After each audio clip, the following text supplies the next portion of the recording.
reciclaje en las opiniones de OIT. Pero inventa una categoría nueva que exige ese 50% de dotación. Con lo cual virtualmente estoy neutralizando, estoy desarmando la posibilidad efectiva de llevar a la huelga adelante. ¿Por qué? ¿Cuáles son los servicios de importancia trascendental? Prácticamente lo que no entró en el listado de servicios esenciales. Al tiempo que la Comisión de Garantías ahora no tiene la facultad de determinar en el caso concreto y excepcional, sino que tiene la capacidad de ampliar el listado como servicio de importancia trascendental o como servicio esencial, con los correspondientes 75% o 50% de dotación exigible. Y llega a decir, justo no lo tengo a mano, como siempre faltan las cosas que uno necesita, pero llega a decir, no, acá lo tengo, mirá. El último inciso que habilita a ampliar ese listado a la Comisión de Garantías dice, cuando la interrupción o suspensión de la producción pudiere poner en peligro el adecuado abastecimiento de productos críticos para la población. Cualquier cosa. Pero esto es peor lo que voy a decir. Y o afectar metas de recaudación asociadas a las políticas de equilibrio fiscal. Me exime de todo comentario, ¿no? Porque han hecho del equilibrio fiscal primario, no del equilibrio fiscal primario, han hecho un catecismo. Digo primario porque eso significa solamente ver una dimensión del gasto público, entre comillas. Lo mismo que yo no pague la luz, el gas, el teléfono, todo en mi casa y digo, che, mi casa es superavitaria. Claro, es el déficit primario. Pero bueno, todo lo que afecte estas metas de equilibrio fiscal primario podrían ser calificados como servicios esenciales a los efectos ya no de morigerar la huelga, lisa y llanamente desbastar como derecho el ejercicio de un derecho constitucional que es la huelga. Dicho esto,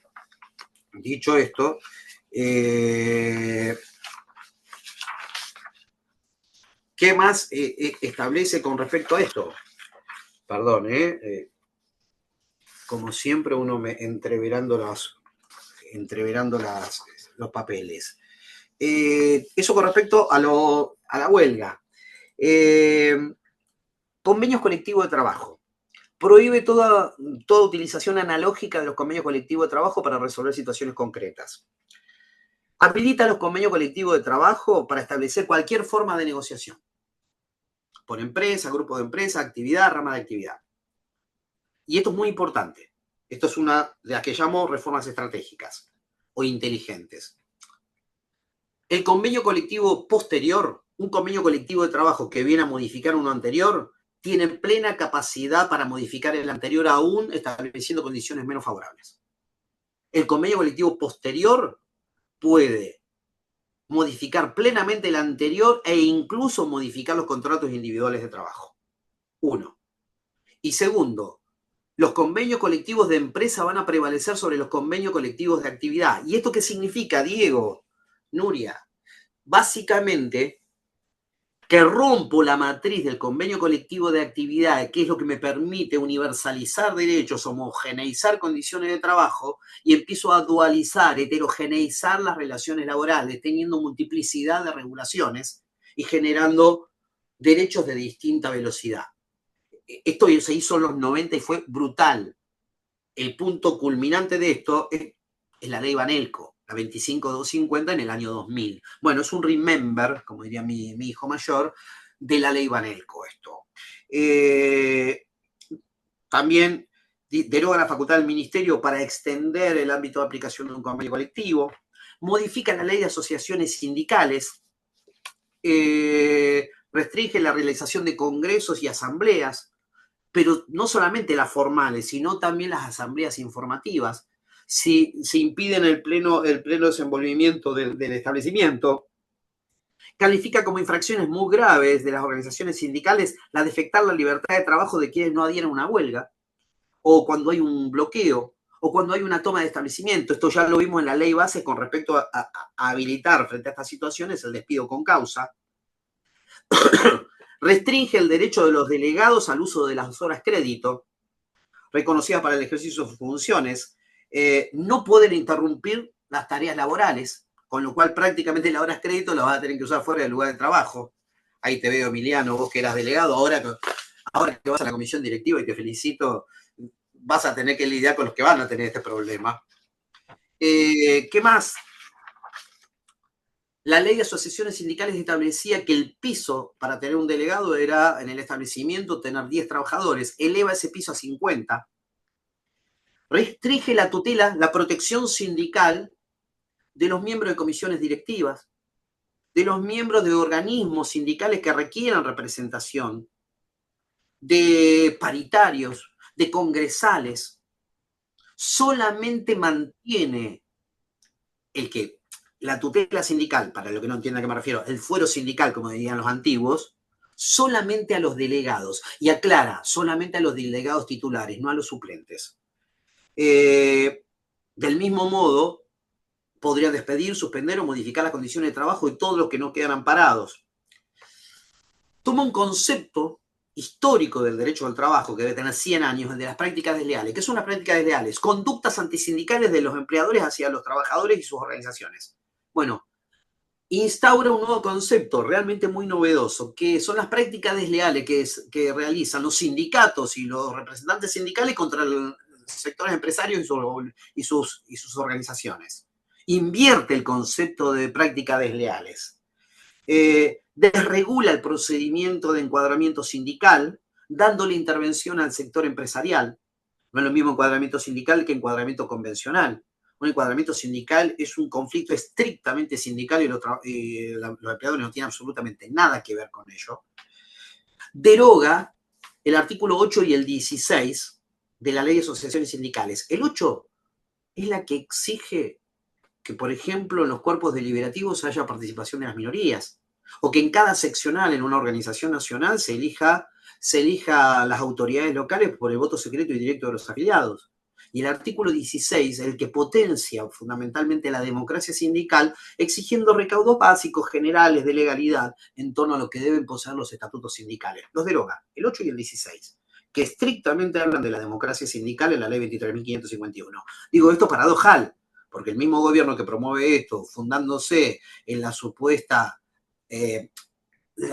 conductas arbitrarias, irrazonables, antidemocráticas de los representantes del movimiento obrero organizado, precisamente derogan los elementos que coadyuvan en que las organizaciones sean democráticas. Personal de casas particulares, y ya estamos casi en el tobogán, Diego. En el estatuto del personal de casas particulares había un periodo de prueba diferenciado, lo que era muy bueno, era una novedad en las leyes argentinas, porque decía, no es lo mismo el personal de casas particulares con retiro a que tenga retiro. El personal con retiro tenía un periodo de prueba acotado, 30 días. El personal con retiro tenía un periodo de prueba más largo, 3 meses. Bueno, elimina todo, establece una cantidad de tiempo único en 6 meses, igual que la ley de contrato de trabajo. Deroga la indemnización por fallecimiento de la trabajadora, deroga la indemnización por fallecimiento de la trabajadora del personal de casas particulares, modifica derechos y obligaciones, haciéndolo mucho más restrictivo, en sintonía con los deberes de fidelidad y obediencia, deroga la obligación de que la trabajadora tenga una libreta de trabajo, lo que impide la fiscalización, la materialización de la fiscalización, el control por parte de la autoridad de aplicación, solamente tendrá que estar inscrito en la FIP. Derogaciones generales. Derogaciones generales. Deroga el estatuto profesional de los viajantes de comercio, de los peluqueros, de los encargados de edificio, de administrativos de empresas periodísticas, de operadores telegráficos y radiocable y de choferes particulares. Deroga el estatuto del periodista profesional. Deroga el artículo 27 de la ley de contrato de trabajo que tiene que ver con la figura del socio y empleado, cuando alguien reúne la doble condición de socio y de empleado de una empresa. El 29 bis, que regulaba el funcionamiento de las empresas de servicios eventuales. ¿Van a desaparecer las empresas de servicios eventuales? No. Las empresas de servicios eventuales adquieren relevancia en un determinado escenario.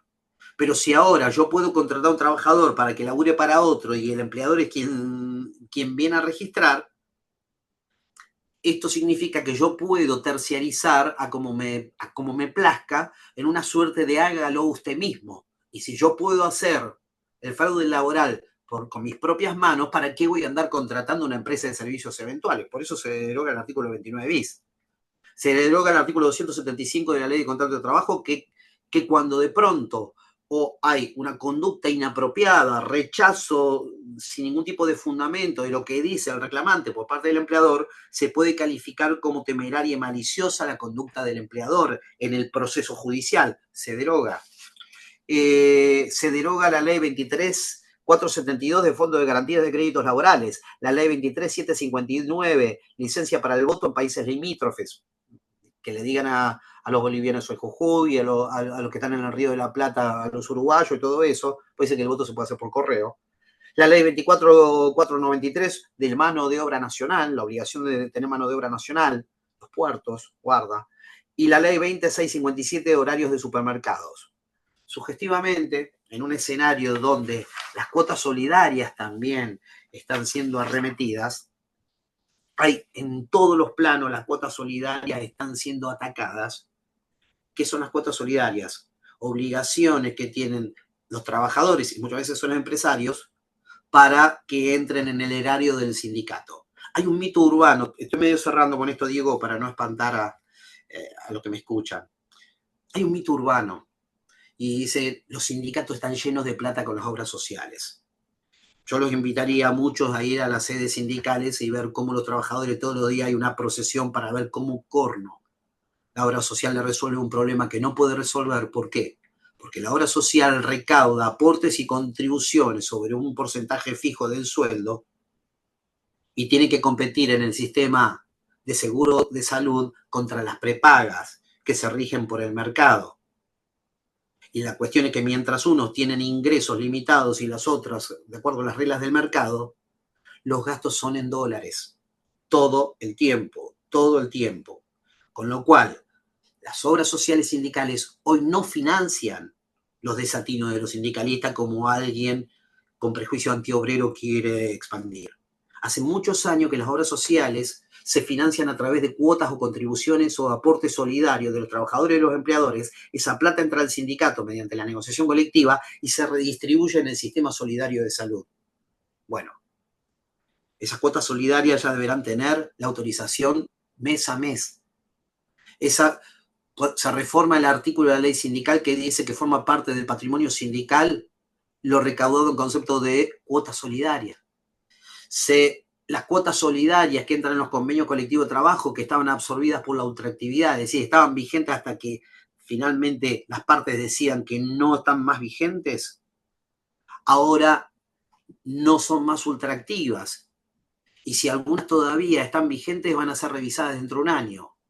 Es decir, todo un dispositivo tendiente a ahorcar el erario, el patrimonio de las organizaciones sindicales para que no puedan asistir un problema nodal que tienen, las prestaciones médico-asistenciales de las obras sociales sindicales.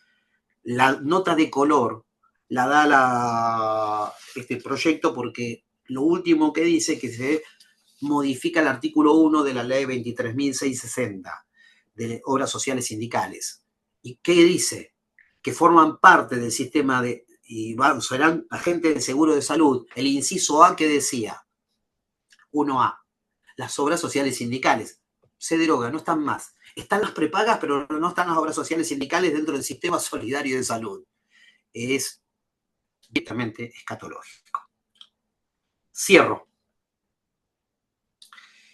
Había una serie de preguntas que me había hecho Diego. ¿La reforma laboral crea empleo? No, no crea empleo. No crea empleo. Si nosotros tomamos el rango 1989-2002, vamos a ver que hubo una brutal expansión de un desguace laboral y una flexibilidad laboral como nunca antes en la Argentina, y esto coincidió con las tasas más altas de empleo no registrado, subocupación demandante y desocupación abierta. Muy por el contrario, si tomamos el periodo 2003-2015, nos va a dar exactamente invertido esto. Uno podría decir, bueno, mayor derecho, a más protectorio el derecho laboral, más empleo. Suena muy bonito, pero no, tampoco creo en eso. parafraseando a Bill Clinton, uno de sus consignas de campaña en el año 95, es la economía, estúpido. Es la economía. Es la economía. Es la tasa de actividad lo que hace crear empleo, ¿o no? ¿Qué derechos vamos a perder si no tenemos? Es un argumento muy, muy utilizado estos días.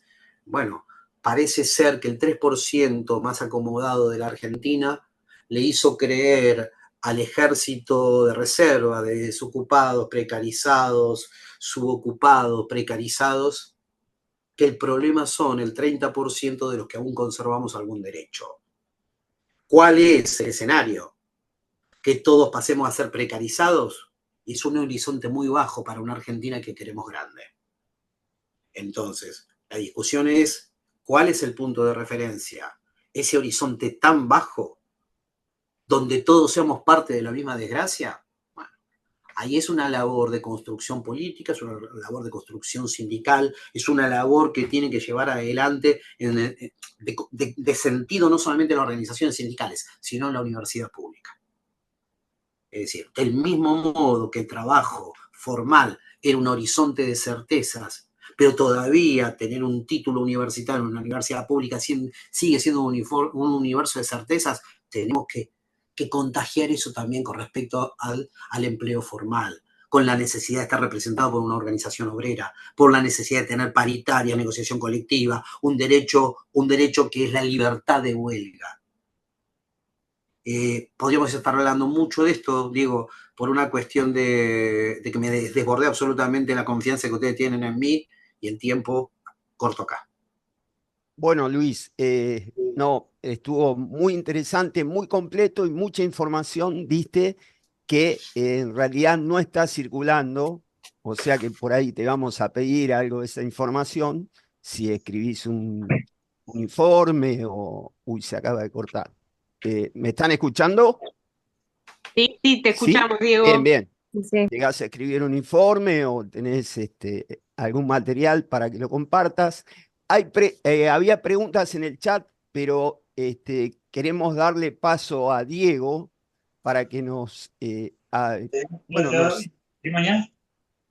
se Diego, está desde mejorando. ya, Sí, mil sí. disculpas y te pido encarecidamente disculpas. Por eso yo No, habilitaba no, no, que Luis, me consten si era necesario. no, no, no, no, riquísimo la charla. Así que yo le daría a Nuria, eh, a ver si está Nuria, porque ella Sí, sí, iba. Ah, bien, bien, Nuria, te doy el pase a vos para que lo Talia. presentes a Diego. Y sobre el final había algunas preguntas en el chat que en parte, Luis, vos las fuiste respondiendo, Hay pero algunas nuevas que ahí Pablo Rossi le pedimos o que la espere un ratito más o que la escriba, que creo que perfecto, se quería conectar y está David con una pregunta. Si la dejan, perfecto. así no se lo Entonces, olvidan. Bien. perfecto. Bueno, Adelante, Nuria, seguimos entonces. con la temática que tiene que ver con estas modificaciones, cambios, reformas estructurales o no, en este caso del derecho previsional. Tenemos a Diego García que está presente, rapidito y muy cortito, él es licenciado en Sociología, bueno, flamante magíster, creo que Políticas Sociales de la UBA, pero tiene un desarrollo en ANSES desde hace muchos años, fue delegado general de ANSES, ATE ANSES 2016-2020 y es docente universitario, fue en nuestra casa de estudio en la UNAG, está también en la UBA y en UNPAS, materias que tienen que ver con la temática que hoy nos trae a cuenta. Así que le pedimos a Diego bueno, que retome y que sepa disculpar la demora. Luis, la verdad que la data fue grandiosa, de hecho nos están pidiendo si quedó grabada porque varias personas no se pudieron conectar y te agradecemos porque mucha info que no está circulando, como decía Diego. Hola, Diego. Bueno, gracias. ¿Qué tal, compañeros? Muchas gracias por la invitación. Gracias, Nuria, gracias, Diego. Y gracias, Luis, por lo magistral de tu exposición. La verdad, realmente lo mejor que escuché, la mejor síntesis, el mejor despliegue de este, de este proyecto de reforma laboral que, como vos mencionás, evidentemente es el que fueron amasando a lo largo de los últimos 50 años, ¿no? O sea, desde, desde la recuperación democrática para acá, evidentemente los sectores, los factores de poder en Argentina, los sectores concentrados, desean fervientemente lograr este cambio de los estatutos laborales. Eh, Creo que las notas periodísticas de los compañeros de la radiográfica, de los compañeros de Emiliano, habían sido lo más nutritivo que había leído hasta acá sobre el proyecto de reforma laboral, y ahora lo superaste vos, Luis. Va a ser difícil, digamos, estar a la altura de lo que vos planteaste. Evidentemente la cuestión previsional es una cuestión subsidiaria del trabajo. En eso creo que vamos a coincidir todos. Estamos en la víspera del aniversario de la Secretaría de Trabajo y Previsión que vos mencionaste, de 1943, del entonces coronel Perón. Eh, Digo, nos paramos en esta concepción del trabajo decente, ¿no? De OIT, en la que eh, los derechos, el salario, la negociación colectiva y la protección social son sus pilares. Y entonces es que voy a intentar recorrer algunas cuestiones del campo de lo previsional desde un enfoque distinto. Lo mío no es el derecho, digamos, si bien por ahí algunas referencias a cuestiones de derecho, algunas referencias a cuestiones cuantitativas o estadísticas puedo tomar para referir a este proceso de reforma y de reforma previsional en el sentido de cambios, de transformaciones en la política pública, en la política de seguridad social, es decir, en las decisiones y en el modelo de protección y de cobertura, específicamente de lo previsional, y si lo miramos un poco más amplio de otros componentes de la seguridad social, como pueden ser las asignaciones familiares, como puede ser el seguro de desempleo, vos lo mencionabas recién. Fundamentalmente lo que está en la gestión del organismo que más conozco, digamos, que más conozco por ser trabajador y también por haber investigado desde el campo de las políticas sociales eh, algunos aspectos de su desarrollo en las últimas décadas, eh, y que van bastante de la mano, ¿no? Esas transformaciones de la política con las transformaciones de la gestión. Y un poco esta es la mirada que yo traigo, y pensaba, cuando me invitaron las compañeras, cómo encarar algunos comentarios sobre la reforma previsional, si se quiere, la que hoy todavía no está muy visible porque están los proyectos de reforma laboral, como vos mencionabas. Hay algunas versiones sobre lo que serían las modificaciones de los aspectos impositivos, tributarios.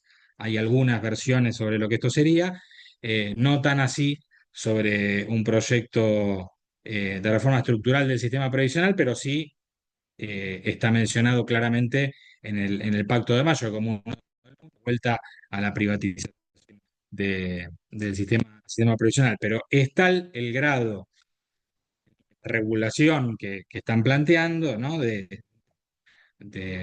liberalización absoluta de los aspectos del mercado, digamos, en esta lógica libertaria, en este marco, digamos, teórico, fundamentalista, por decirlo de alguna manera, que el gobierno sostiene, que no sabemos bien por dónde viene la mano, pero sí sabemos, o sea, no sabemos bien por dónde va a venir, pero sí lo que ya se está haciendo, sí lo que se vino haciendo eh, en una disputa, en un tira y afloje, que es por el recurso más contundente del presupuesto nacional, ¿no? Este 40-45% del presupuesto nacional, este 7,5, 8% del Producto Bruto que se destina al pago de jubilaciones y pensiones, y que viene siendo un foco de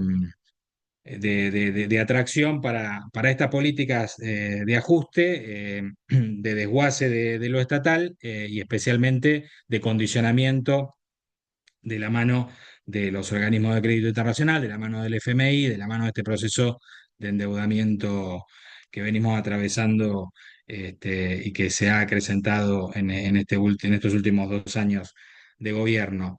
Entonces, yo lo plantearía como como de dónde venimos, cuál es este recorrido de reformas y contrarreformas de las últimas décadas, y me situaría en esa gran reforma estructural que fue la recuperación, la reestatización del sistema previsional en el 2008 de ahí en adelante, para hacer un recorrido muy sintético que nos sitúe en poder analizar la situación hoy, este, enganchada, por supuesto, de todas las consideraciones que recién hizo Luis, porque es indefectible, digamos, leer de alguna manera, en forma, en un bloque, todo toda esta intención de ir hacia estas reformas de segunda generación este, conjuntamente.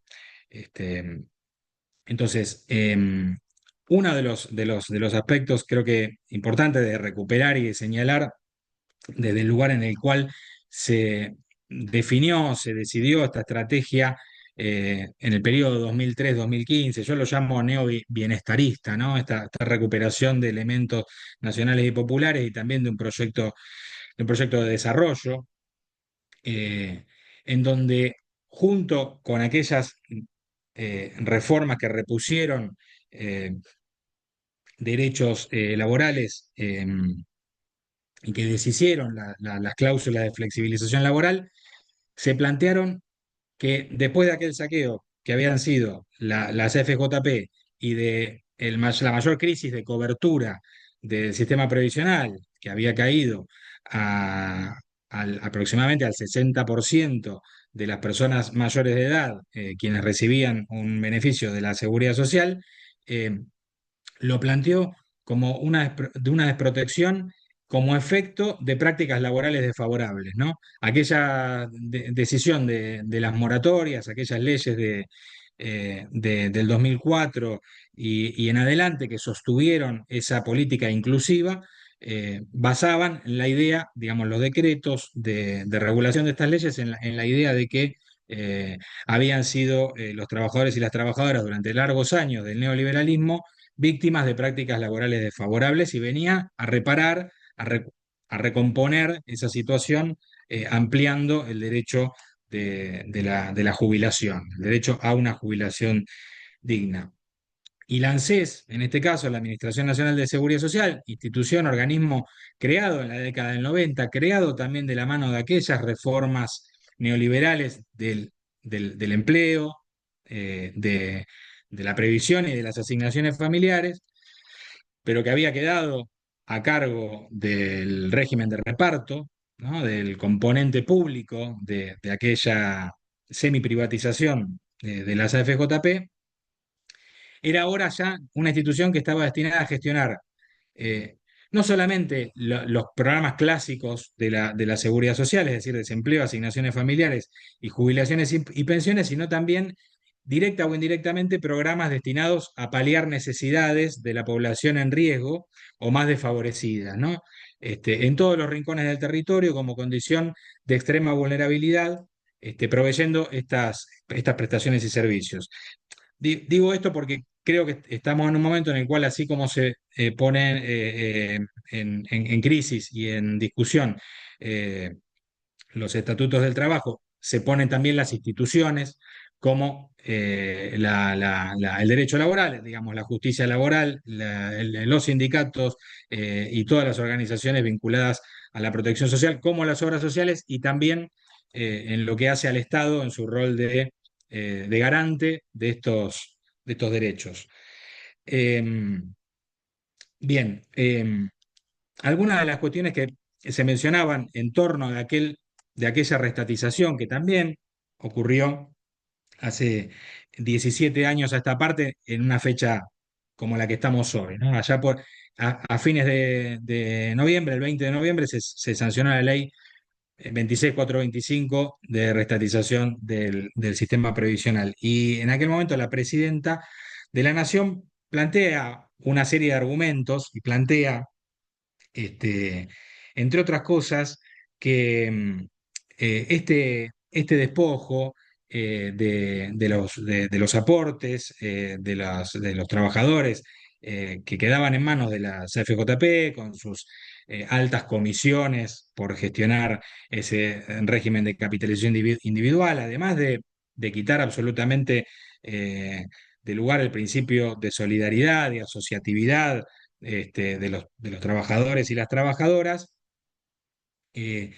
planteaba un doble despojo, decía Cristina Fernández de Kirchner en aquel entonces, porque permitía un mecanismo de elusión, ¿no? Y acá distinguía elusión de evasión, ¿no? Y una elusión como una forma de violar la ley, como lo que decía Luis recién, en torno de esta idea de que se crea el derecho y se crea el fraude al mismo tiempo. Bueno, el régimen de FJP permitía formas de elusión, digamos, de la contributividad de la seguridad social al direccionar los aportes a las cuentas de capitalización individual, pero al mismo tiempo porque permitía algo que yo entiendo que es parte de lo que está en mente, digamos, para profundizar, que es la idea de el aporte voluntario, ¿no? Del pilar voluntario del régimen previsional, entre comillas, voluntario.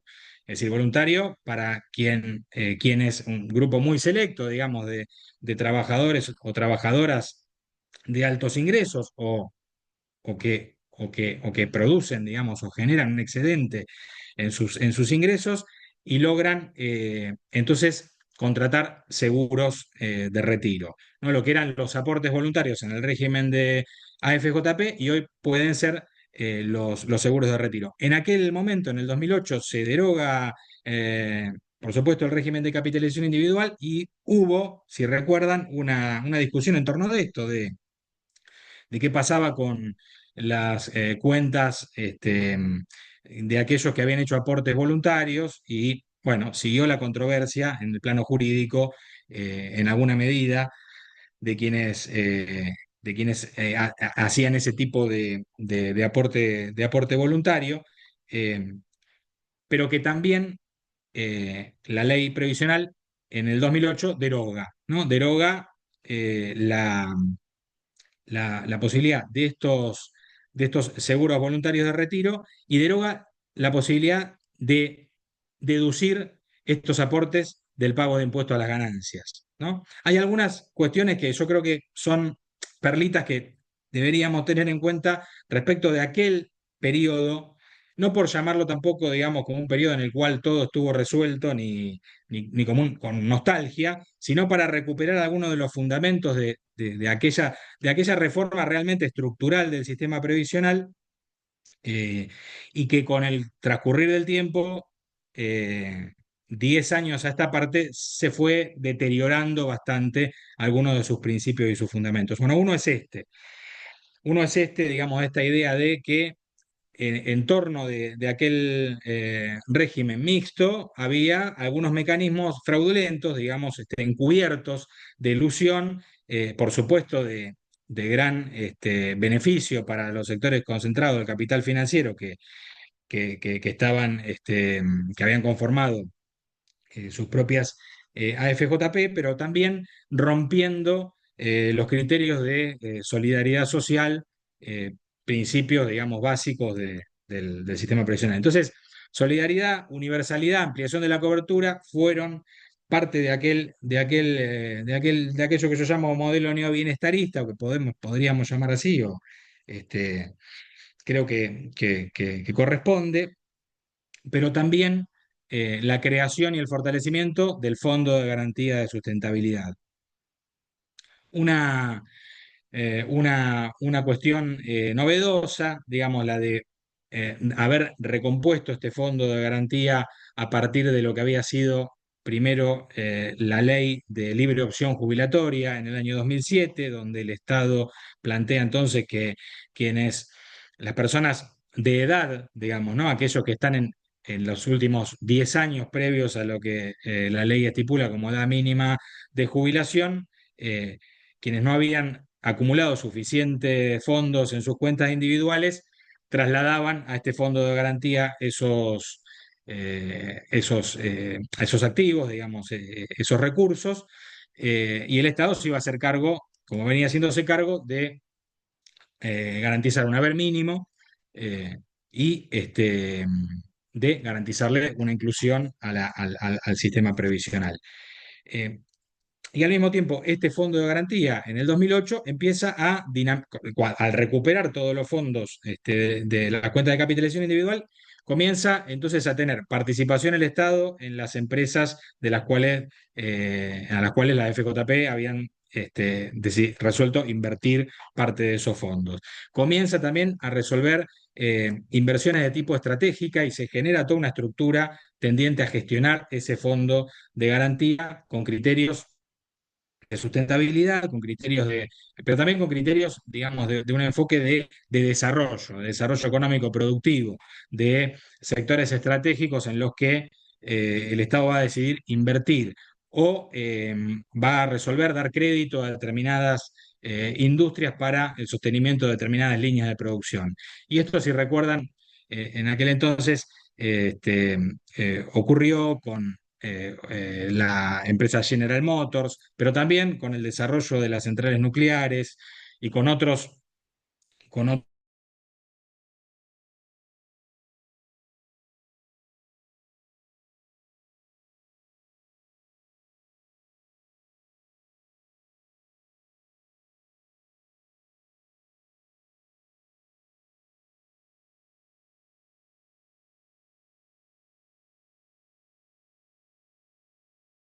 de la Seguridad Social en el Congreso de la Nación y también el Consejo de Monitoreo del FGS como ámbito de participación social en el marco del Fondo de Garantía. Y durante esos años, 2009, 2015, si uno revisa lo ocurrido, verá que, bueno, esto tuvo una dinámica, tanto la rendición de cuentas en la Comisión Bicameral de los Fondos, que por entonces también empezaron a ser fuertemente cuestionados, ¿no? Desde la oposición política, desde algunos sectores que planteaban el desvío de esos fondos, la utilización de la plata de los jubilados para fines que no eran estrictamente el pago de jubilaciones y pensiones, pero que tuvo que ver sí tuvo bastante que ver con la estructuración de este modelo de protección ampliado, ¿no? Porque tanto la asignación universal por hijo, creada un año más tarde, se iba a financiar con rendimientos del Fondo de Garantía de Sustentabilidad, y otros programas, ¿no? El programa de créditos a jubilados y pensionados, y jubiladas y jubilados, se estructuró desde el Fondo de Garantía, lo que se denominó programa Argenta, la tarjeta de crédito para consumo de bienes durables, para un sector que había sido históricamente vulnerado por entidades de tipo financiero no santas, digamos, que estafaban muchas veces a los jubilados con cuotas de afiliación o tasas exorbitantes, pero al mismo tiempo con un mercado de acceso al crédito limitado para las personas mayores, como lo era por ese entonces.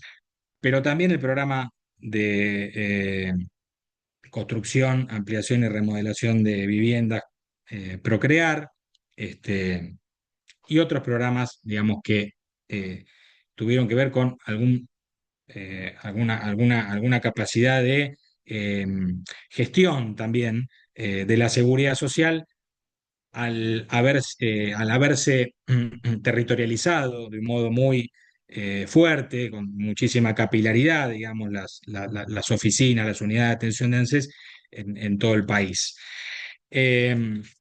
Bueno, este modelo, digamos, esta configuración de la protección social, de la seguridad social y específicamente del sistema previsional como cabeza, digamos, como componente de mayor peso de la seguridad social, eh, empezó a ser cuestionado, especialmente en lo que hacía a su carácter redistributivo, progresivo, ¿no?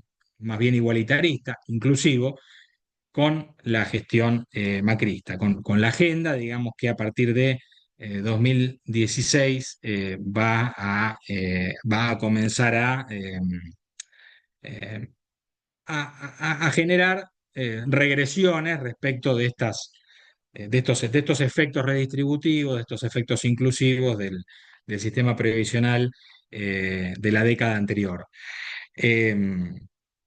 Allí viene entonces la ley de reparación histórica, y se interrumpe el ciclo de moratorias, con modalidades de inclusión, se crea la pensión universal al adulto mayor, eh, bajo esta lógica de piso universal, pero un piso más bajo, o sea, se baja el haber mínimo de esa manera. La PUAM representará el 80% de la jubilación mínima y además fuertemente restringida porque por ser incompatible con otra prestación, por ser incompatible con el trabajo en relación de dependencia. eh, y la asignación universal por hijo se va a dejar de financiar con los rendimientos del fondo de garantía, y el fondo de garantía se va a poner al servicio del pago de la reparación histórica, es decir, ya no los rendimientos, es decir, los beneficios que produce ese fondo, sino los recursos mismos, los activos mismos del fondo. Y al mismo tiempo se instala fuertemente la discusión sobre el reparto, o la armonización de los regímenes provinciales y también de los regímenes diferenciales y especiales. Se pone en cuestión digamos, este estatus de derecho, este estatus también, digamos, que está establecido en el pacto fundamental, digamos, ¿no? La Constitución Nacional garantizó en el 94 la autonomía de las provincias para crear sus propias leyes previsionales. Sin embargo, el Estado Nacional en este momento, en aquel momento, insiste fuertemente en dejar de financiar, de atender con asistencia financiera eh, los, los, los déficits, entre comillas, de los regímenes de empleados públicos de las provincias no transferidas, y las condiciona a hacer la reforma, digamos, de los parámetros de edad, de nivel de jubilación, de tasa de sustitución, digamos, de la jubilación, ¿no? De alguna manera las induce a aumentar las retenciones por aportes y contribuciones de todos esos regímenes provinciales, ¿no? Los empleados públicos, los docentes, las fuerzas de seguridad provinciales, y otros ámbitos, digamos, de la administración pública de las provincias. Y luego va a venir el pliego de recomendaciones del Fondo Monetario Internacional, digamos, y lo que fueron las reformas realizadas por aquel gobierno a esta altura de aquel entonces, es decir, después de las elecciones legislativas del 2017 y lo que conocimos bueno, como las movilizaciones de noviembre y diciembre para rechazar lo que era un proyecto de reforma laboral nunca introducido al Congreso Nacional, pero sí de reforma previsional para generar el principal instrumento, digamos, con el que cuentan los gobiernos neoliberales o libertarios o ajustadores para decidir eh, respecto de esta gran masa de recursos presupuestarios provenientes de aportes y contribuciones de los trabajadores y también de otros tributos que financian el sistema previsional, para reducir, para sacudir, para recortar fuertemente hacer ese ajuste fiscal, que es la modificación del índice de movilidad. Sí, esa es la metodología más efectiva que vienen encontrando y que da resultados. En aquel momento, con la fórmula que dejó de considerar la recaudación y la variación salarial para pasar a considerar mayoritariamente el IPC, y, y reducir fuertemente el nivel general de las jubilaciones. El efecto de esto hacia finales del gobierno de Macri va a ser una redistribución regresiva de la pirámide de haberes existente al inicio de ese gobierno, es decir, van a mejorar muy poquito la jubilación, el decil más alto de jubilaciones, y va a empeorar en un 15-20% la jubilación mínima, y los deciles más bajos de haberes previsionales. El FMI planteaba, además, reducir fuertemente la tasa de reemplazo, es decir, el haber inicial de las jubilaciones, pasándolo entonces del 72 al 60%. Esto es una gran controversia, es una controversia, digamos, que tenemos que también que poder discutir y que poder saldar para poder este, em, definir mejoras al sistema público solidario de reparto, ¿no? Porque efectivamente las tasas de sustitución del régimen general de jubilaciones están bastante lejanas a la aspiración del 82% para el régimen general, y por estos sucesivos ajustes de la movilidad van deteriorando sistemáticamente los saberes de las cohortes de jubiladas y pensionadas, de los años anteriores, ¿no? Cada baja de la movilidad es una mayor retracción de aquellos que vienen cobrando una jubilación hace 5, 10, 15 años. eh, este es un problema.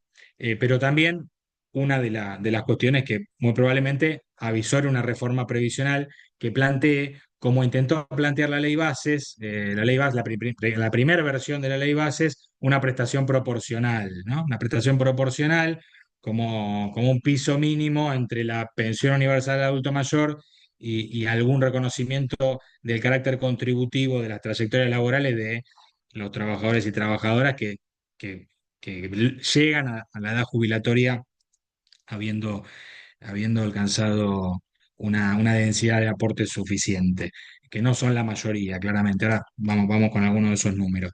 Eh, el aumento gradual de la edad jubilatoria, y el FMI ya por entonces mostraba las diferencias que nosotros desde como laburantes, como sindicatos y demás, conocemos muy bien entre lo que es la edad mínima legal de jubilación y la que efectivamente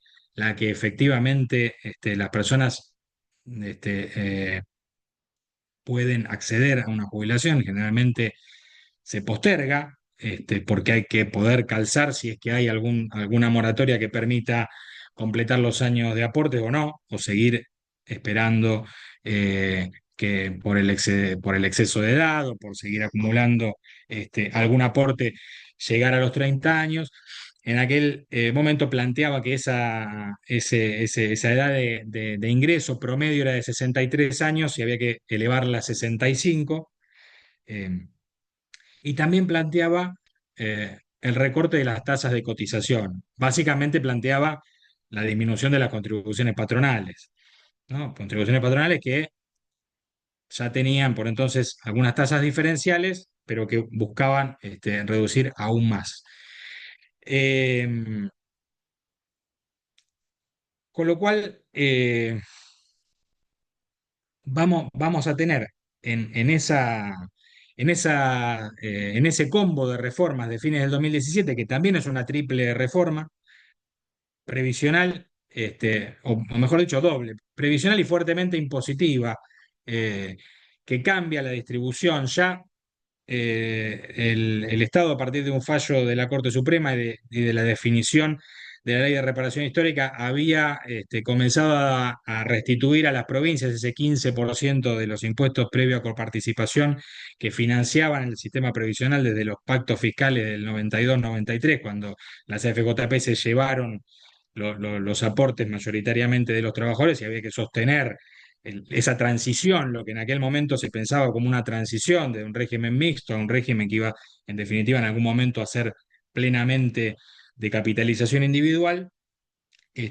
Pero ahora reemplaza el financiamiento que provenía del impuesto a las ganancias por el impuesto a los débitos y créditos bancarios, y también genera un esquema de detracciones del mínimo imponible de contribuciones patronales, es decir, genera, digamos, otra forma de hacer menos redistributivo el sistema previsional. Y bueno, por supuesto, esa reforma previsional de la movilidad y también de un aspecto más bien cosmético, digamos, de la jubilación, del haber mínimo, que es vincular el haber mínimo de quienes se jubilaron con los 30 años de aporte, de modo de distinguir quienes llegaron con esa contributividad, digamos, como de un cierto modo jubilados más legítimos y otros menos ilegítimos que aquellos que se jubilaron por moratoria. El 82% del salario mínimo vital y móvil es el que les va a empezar a corresponder a los jubilados y jubiladas que acceden con los 30 años de aporte. Y esta cláusula modificatoria de la ley de contrato de trabajo, esto que mencionaba Luis también, de no intimar a la jubilación hasta los 70 años. Es decir, de algún modo, indirectamente, sugerir la condición de seguir trabajando como una cuestión de voluntad propia del trabajador o la trabajadora, pero que en realidad bueno, eh, un guiño a demorar el ingreso al sistema previsional, eh, y no tanto un beneficio para los trabajadores y trabajadoras de edad, ¿no? O para las personas mayores, como querramos llamarlo, ¿no? Me gusta hablar de personas mayores porque tenemos también un marco legal, que es el de la Convención Interamericana de Derechos Humanos de las Personas Mayores, que, bueno, que es un buen marco para plantearnos desde un enfoque de derechos y poner en tensión justamente estas propuestas, estos proyectos políticos que vienen a plantear toda esta idea de capital humano, este, que más bien es inhumano en este contexto, ¿no? Yo creo que ya se aleja de la teoría del capital humano, ¿no? La teoría del capital humano esta que plantea, bueno, que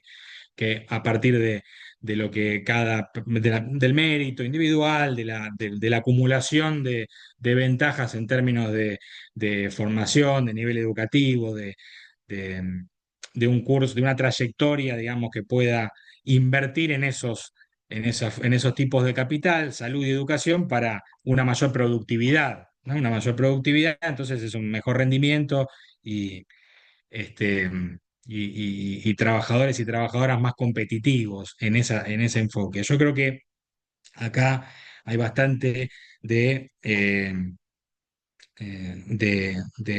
bastante más de inhumano que de humano en los enfoques y en las modificaciones que se vienen planteando. Porque hay un intento de borrar esta historia, de borrar estos aspectos culturales, de borrar todas las consideraciones sociohistóricas, de borrar años y años y décadas de derechos, de luchas, ¿no? Entonces, esto también creo que es una manera de deshumanizar e intentar, bueno, ganar momentáneamente esta discusión o esta batalla. Lo que vino después de esta experiencia, y que fue el gobierno del Frente de Todos, efectivamente, no me voy a detener demasiado en las consideraciones que podemos hacer sobre los resultados negativos de esos 4 años, porque también los atravesamos planteando eh, con mucho voluntarismo en algunos casos y poca eficacia, eh, desde los sectores sindicales, desde los movimientos sociales, desde los actores renovados, digamos, también eh, de actores renovados del sistema previsional, ¿no? Digamos, las nuevas organizaciones de personas mayores, con su carácter político, pero también sindical, las organizaciones de la economía popular, fortalecidas después de años de experiencia también de políticas públicas que sostuvieron esas experiencias, el movimiento feminista y las luchas de las mujeres y también de las mujeres sindicalistas en esto de la pelea por la moratoria, una actora clave, digamos, de sostener esa discursividad y ese reclamo. eh, y entonces nos quedamos con el sinsabor de medidas que fueron en algunos, de alguna manera paliativas o quedaron a mitad de camino, otras que no fueron muy bien visibilizadas, otras que lograron asentarse de alguna manera. El reconocimiento de aportes por tarea de cuidado, por ejemplo, en el ámbito previsional, entendemos que es una buena novedad, es una buena introducción a la ley previsional para generar algún grado de compensación sobre lo que son las brechas de género, que todas y todos conocemos muy bien los efectos que tienen en el mercado de trabajo y por ende en la seguridad social y en el sistema previsional. Eh, la ley de defensa de activos del Fondo de Garantía de Sustentabilidad, sancionada también en el primer tramo del gobierno de Alberto Fernández, repuso algunas de las cuestiones que habían sido derogadas o dejadas atrás por la ley de reparación histórica macrista, aspectos vinculados a los recursos, al financiamiento, a la suspensión del cobro de las cuotas de los créditos para las personas mayores y también para los titulares de las asignaciones familiares que estaban endeudados con ANSES a partir de una política de expansión muy fuerte de los créditos a los titulares de la seguridad social durante el periodo macrista, en pleno desarrollo de las medidas de protección ante la pandemia, eh, y la creación de una figura un poco algo controvertida y poco clara, y si lo revisamos también a la luz de los acontecimientos de los fondos fiduciarios, en algo que se denominó programa de inversiones estratégicas con aportes del Fondo de Garantía de Sustentabilidad. Eh, bueno, eh, la introducción de los bonos y los refuerzos complementarios, especialmente del haber mínimo, dieron lugar a eso, ¿no? A un sostenimiento de los saberes mínimos y a otra nueva reducción de lo que podríamos decir del haber promedio, si lo tomamos con un término estadístico. Después, bueno, si vemos las estadísticas de la seguridad social, ahí se empieza como a complejizar un poco la cosa, porque parecería como que el haber medio siempre está en el mismo lugar respecto al salario promedio, en un lugar muy bajo, por cierto, o sea, por debajo del 40%. En en esa mirada, digamos, hacia grosso modo estadística. Lo cierto, por supuesto, es que tanto la capacidad de compra del haber mínimo como del haber medio, si miramos los últimos 10 años, cayó fuertemente. La relación del haber mínimo respecto a la canasta básica total estaba en 1,35 a comienzos del 2016, ya considerando las mediciones del INDEC de marzo del 2016. ¿Se acuerdan cuando interrumpió la serie de la línea de pobreza y de las canastas para reponerla a mediados del 2016? Pero si tomamos ese valor en relación con el valor actual, esa caída acerca a la jubilación mínima hoy con complemento, al valor de una canasta, ¿no? O sea, una pérdida casi cercana al 30%, digamos, en la capacidad de compra de los saberes. Eh, Se recrean algunos programas que habían sido de la década neobienestarista respecto de lo que es la atención de las personas de edad, como la jubilación anticipada para las personas que están en los últimos 10 años y tienen perdón, en los últimos 5 años previo a la jubilación y ya acumularon los 30 años de aporte y se encuentran desempleadas. Y un componente del plan de pago de deuda previsional, que es una ley, la ley 27705, que se sanciona a principios del año 2023, fuertemente resistida, por supuesto, por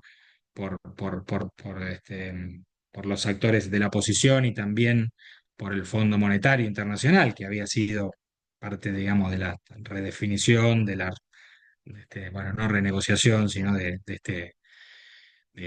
la salida, digamos, que se logró respecto del endeudamiento con el Fondo Monetario, que tuvo dos componentes. Uno clásico, como las moratorias habían sido tradicionalmente, con algún ajuste de los valores, haciéndolo más parecido al pago de un aporte en relación con cada mes adeudado, para cubrir los 30 años de aporte, eh, con posibilidad de ampliar ese periodo hasta el año 2008, es decir, como una vía de ingreso a todo el universo de mujeres y varones en edad de jubilarse que no podían aplicar por ese faltante de aportes, pero también un componente que es la unidad de cancelación, que sigue vigente, que por supuesto es un componente más complejo, que requería ya, por lo menos de mi punto de vista, un mayor énfasis de la gestión del ANSES, ya de la gestión en el 2023, para instalar, para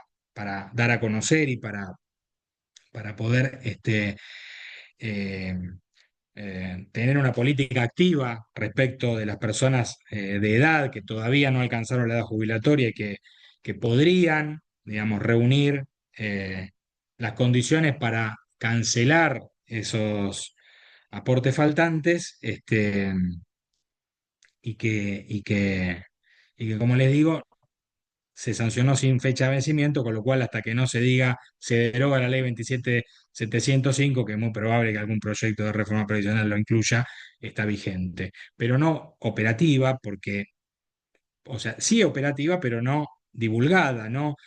Sí lo saben los abogados y las abogadas que intermedian la gestión previsional, pero muchas veces llegan tarde porque la persona llega a un asesoramiento una vez que ya cumplió la edad y entonces ahí ya no tiene la condición para hacerlo o no reúne los fondos que se requieren para hacer esa cancelación anticipada.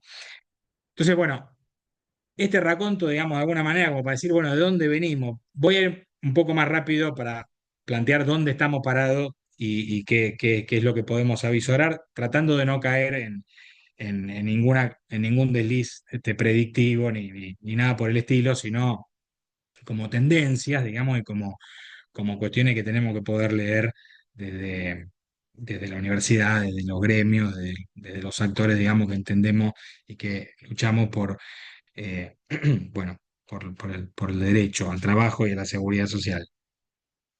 En primer lugar, lo por todos conocido, ¿no? La reestructuración de la administración pública en general, la desjerarquización de los ministerios, y de las áreas estatales vinculadas con el trabajo y la seguridad social, ¿no? Pasamos de Secretaría de Seguridad Social a Subsecretaría y así sucesivamente.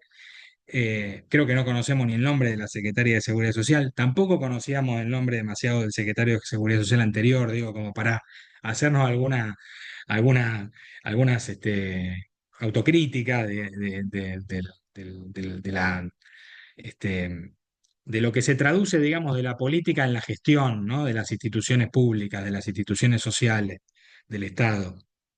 Eh, por supuesto, la movilidad por decreto, el decreto 274 del 2024, y las facultades delegadas, la situación de excepción que plantea ese decreto para llevar adelante esa medida extraordinaria y sostenerla en el tiempo. Eh, los, las dos leyes sancionadas fueron vetadas en 2024 y en 2025 para reponer ese 8 y pico por ciento de desajuste, desde diciembre a marzo del 2020, de diciembre de 23 a marzo de 2024, y la de este año, que intentó reponer no solo eso, sino el plan de facilidad de pago, la moratoria. Las dos fueron vetadas, las dos no pudieron ser ratificadas por el Congreso Nacional. Este planteo de haber proporcional del primer proyecto de ley bases, pero la ley bases en sí, además de todas las cuestiones que ya mencionaba Luis, también derogó los fondos fiduciarios. La mayoría de los fondos fiduciarios creados a partir del programa de inversiones estratégicas de aquella ley de defensa de activos del 2021, del de vivienda social, el Fondo de Integración Sociourbano, el de Procrear, el de Progresar, el de protección ambiental. Bueno, hay una serie de fondos fiduciarios que intentaban apuntalar algunas actividades estratégicas productivas en las que el Estado estaba interesado en aportar a partir de los fondos de la seguridad social. La interrupción de la moratoria, como dijimos, eh, y algunas cuestiones también de los otros componentes de la seguridad social que me interesa destacar porque tienen que ver con una política de vaciamiento institucional. Ahora sí, me voy a parar un poco desde el punto de vista como trabajador del organismo, como militante gremial, digamos, en ANSES durante muchos años. Creo que estamos atravesando un momento muy difícil porque acá ya está en juego, digamos, no si se trata de un modelo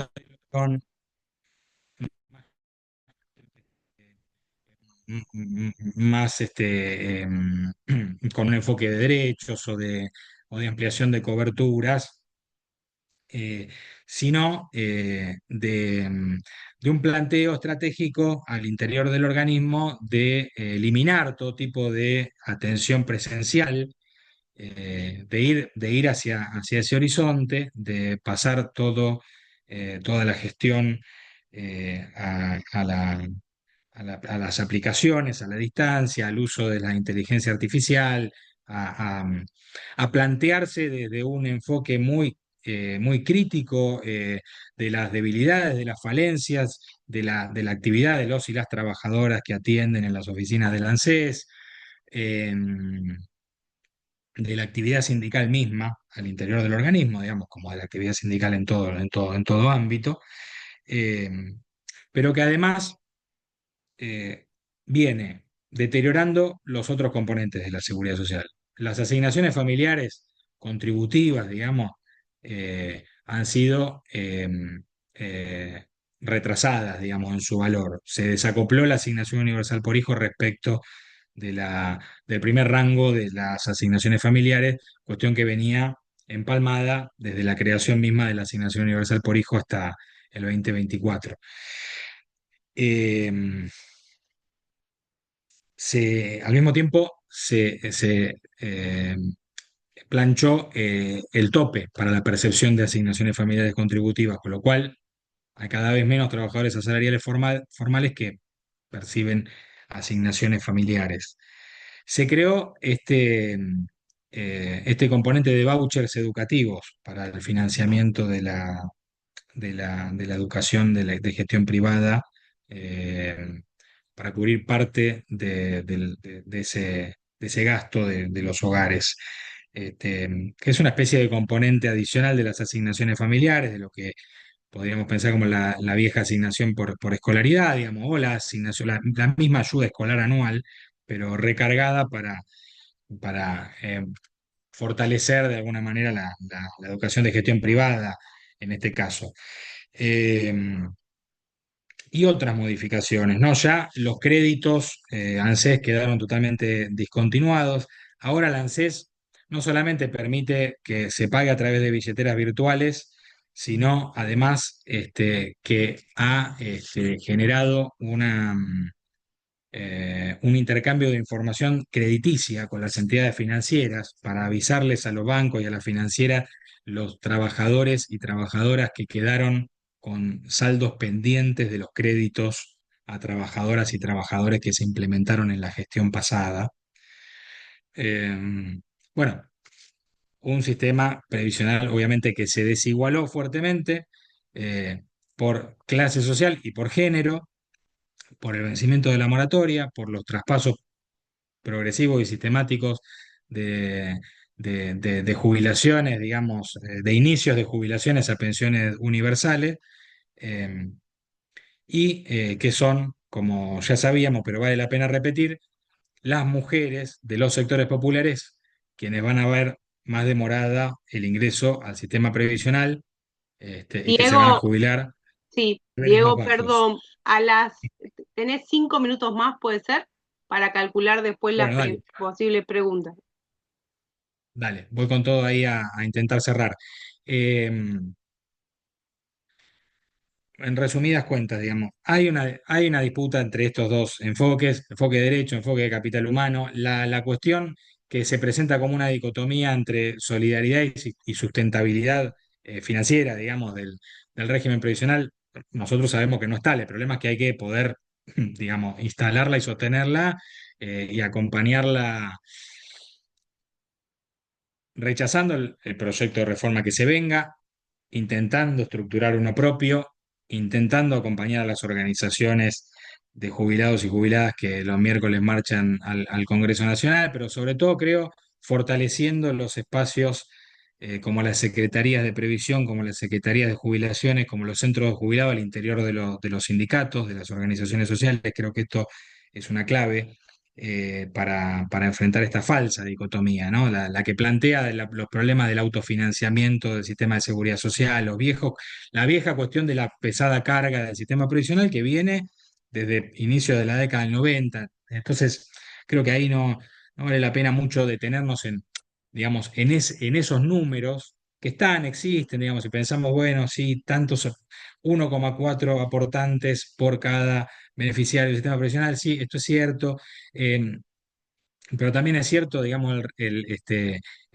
la reducción de las contribuciones patronales y su demorada reposición a los valores históricos. Digo, esto obviamente no va a ser con este gobierno, no va a ser en este proyecto de reforma previsional, todo lo contrario, pero creo que sí lo tenemos que tener en cuenta nosotros.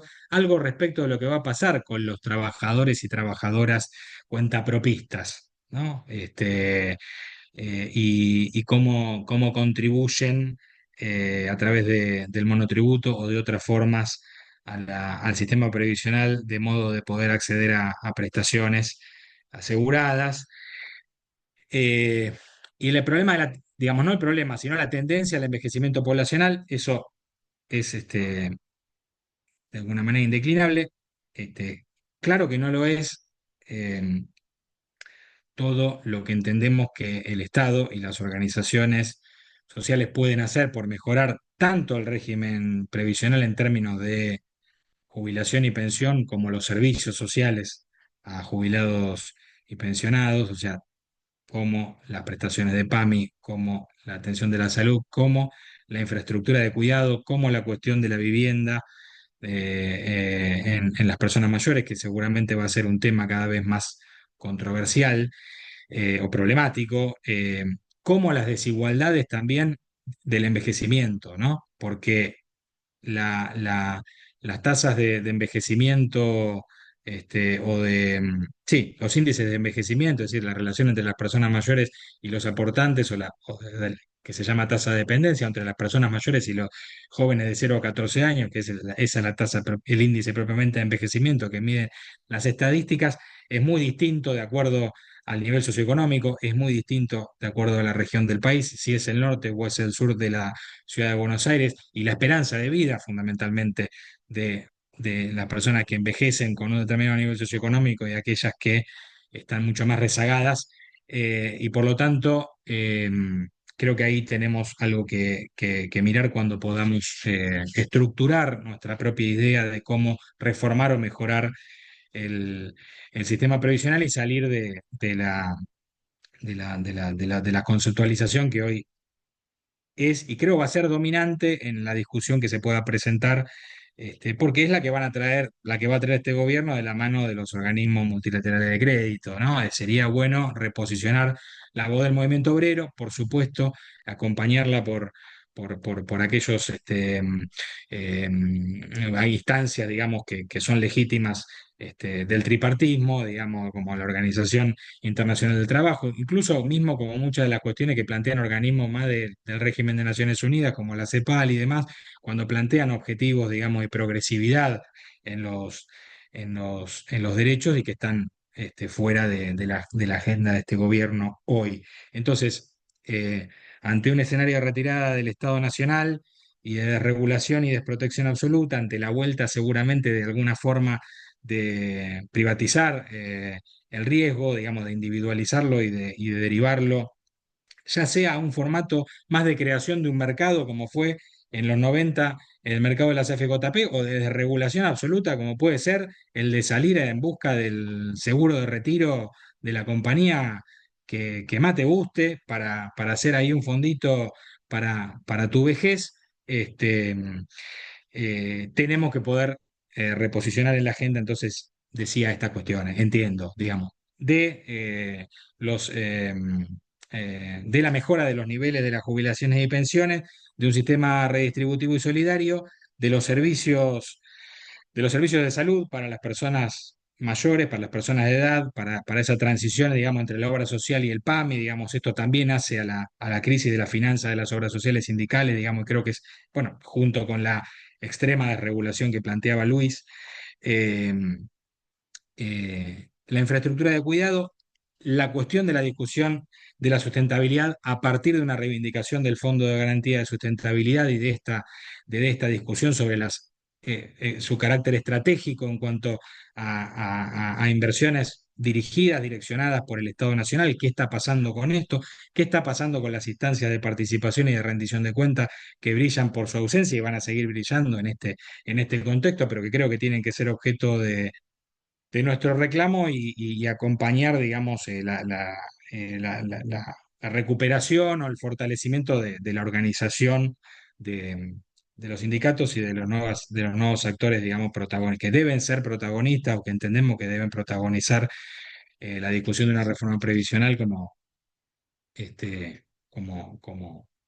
mancomunadamente, digamos, ¿no? De sostener este pilar solidario y universal, pero no de un universalismo de un piso, ¿no? Que es el del discurso y el que van a pretender llevar adelante, sino de verdaderamente de un sistema integrado de protección social, ¿no? De lo que pudimos, en algún momento supimos discutir respecto de esta programática de la seguridad social inclusiva, progresiva y de derechos, digamos, vinculada, por supuesto, como retomo lo que decía Luis, porque creo realmente, Luis, que fue magistral lo tuyo, que como vos planteabas, hay una cuestión de modelo de desarrollo económico detrás. Acá, digamos, si no pensamos en ese modelo de desarrollo inclusivo para los 48 millones de habitantes de este país,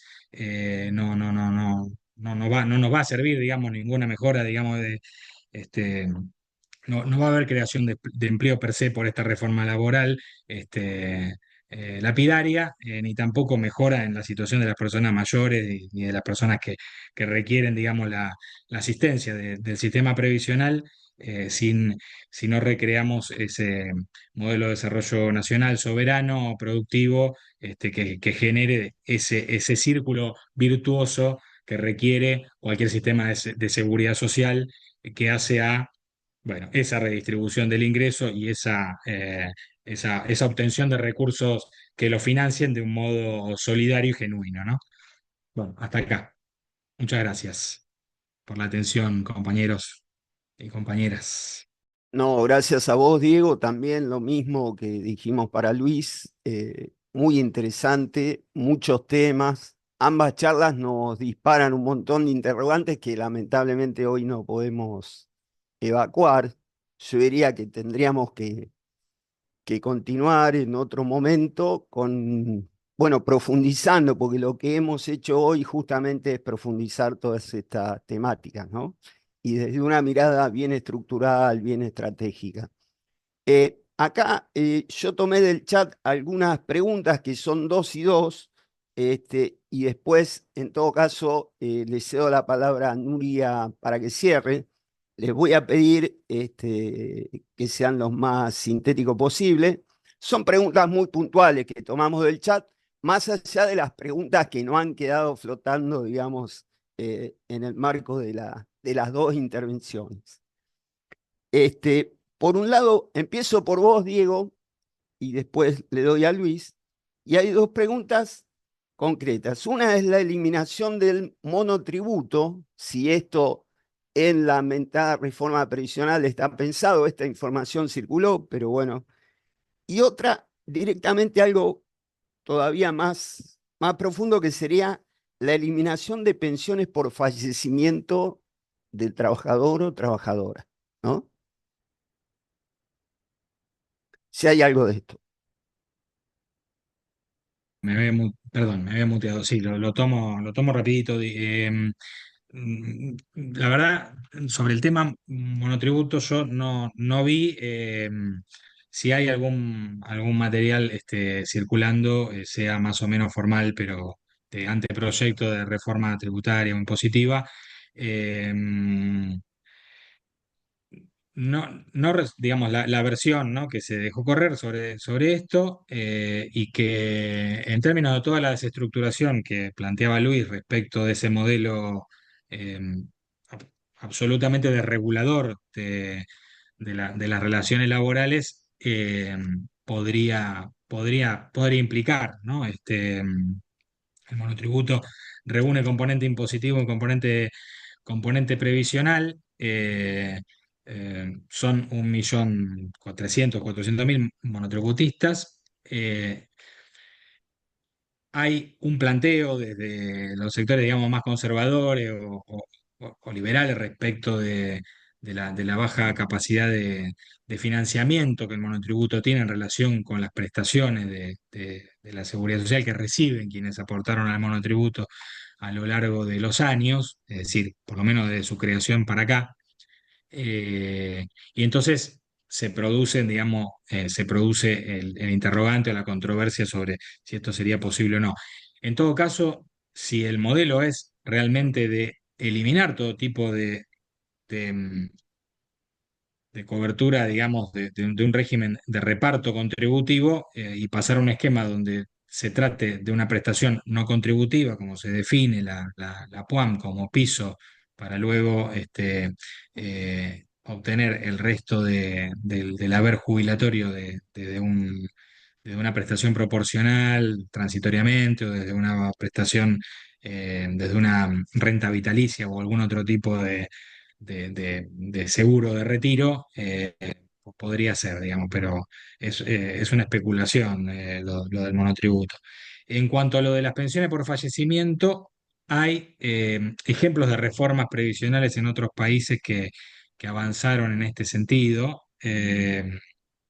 Así como el aumento de la edad jubilatoria, la limitación de los años de percepción de las pensiones por viudez. En la reforma previsional de España creo que esto está instalado, y, y podría ser. Es algo de lo que siempre, es algo de lo que tienen en esa carpeta, como mencionaba Luis, digamos, esto que fueron amasando a lo largo de los años, quienes desean una reforma regresiva del sistema previsional. Plantean que el derecho a pensión derivada de una jubilación, o el derecho a una pensión eh, por fallecimiento del cónyuge o de la persona conviviente, este, mm, debe restringirse o debe acotarse, eh, en función de la edad de la persona que la recibe, ¿no? Muchas veces plantean esto, ¿no? Y creo que así está establecido en algunos de estos regímenes provisionales. Es decir, si la persona está fallece su cónyuge conviviente y es menor de 30 años, bueno, recibe esa pensión por 5 años. Si tiene menos de 40 o de 50, la recibe por 10. Y si es una persona mayor, bueno, la recibe en forma vitalicia o algo por el estilo. Podría tener algo de esto, sí, un proyecto, digamos, cuando aparezca lo veremos, pero podría ser, porque el tema del doble beneficio es un tema que no deja dormir a los reformadores del sistema previsional, con ánimo de recorte, ¿no? Esto de tener al mismo tiempo un acceso a una jubilación y al complemento de la pensión por el fallecimiento de la persona con la que convivían, digamos, su esposa o conviviente o concubina, y que no hay que desestimar, digamos, que implica un complemento al ingreso de los hogares, ¿no?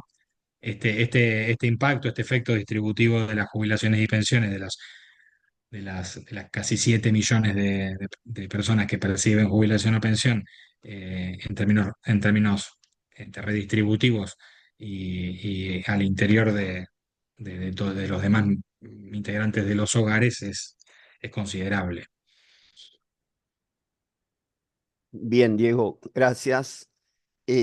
Luis,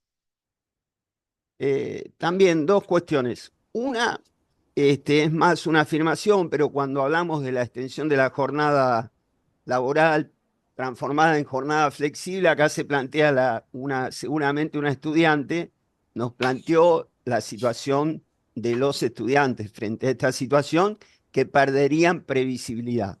Y la otra es una pregunta más de tipo casi filosófica, ¿no? Y preguntan si el trabajador no registrado es igualmente un sujeto de derecho. Lo primero, sí, estoy de acuerdo que es una afirmación, pierde previsibilidad, pero sobre todo en un escenario donde una de las anclas del modelo económico lo constituye el salario a la baja. Eso ha volcado a muchos trabajadores formales a buscar un segundo empleo de características muy precarias, ¿no? Y en ese sentido, esa jornada de chicle tan maleable, donde se diluye el límite diario y se mantienen en términos de promedio, pero se diluye el límite diario, si la jornada registrada, formal, empieza a tener esa maleabilidad, obviamente empuja a una mayor precariedad en ese segundo empleo, ¿no? Un dato que no le prestamos atención, yo hablaba en un momento de la subocupación demandante. Del 2018 para acá apareció una novedad en la PEA, que es los ocupados demandantes, aquellos que trabajan jornada completa y salen intensamente a buscar otro trabajo.